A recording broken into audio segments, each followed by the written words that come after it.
আসসালামু আলাইকুম রহমতুল্লাহ। আশা করি সবাই ভালো আছেন। আল্লাহর রহমতে আপনাদের দয়ায় আমিও সুস্থ আছি। এই বছরের হজের কার্যক্রম অনেক বেশি কমপ্লিকেটেড। হজের বাড়ি ভাড়া করার আজকে রাত্রে শেষ দিন। বাড়ি ভাড়া করার মানে হলো গিয়ে আপনার সিস্টেমে কন্ট্রাক্ট প্রবেশ করানো। আজকে 3 তারিখ লাস্ট ডে, রাতের 12টা সৌদি টাইম।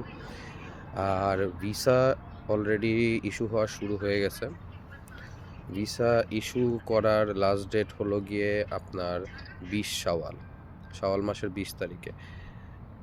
আমি সকল হজযাত্রীদের অনুরোধ করব, অনেক হজযাত্রী প্রশ্ন করতেছেন যে ভিসা কবে নাগাদ পাবেন এবং অন্যান্য টিকিট কবে হাতে পাবেন।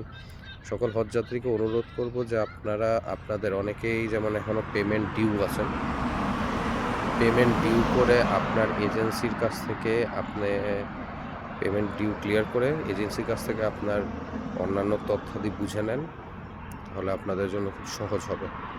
ইনশাআল্লাহ আল্লাহ সবার হজ সহজ করে দেখ, কবুল করে নেক। আসসালামু আলাইকুম রহমতুল্লাহ।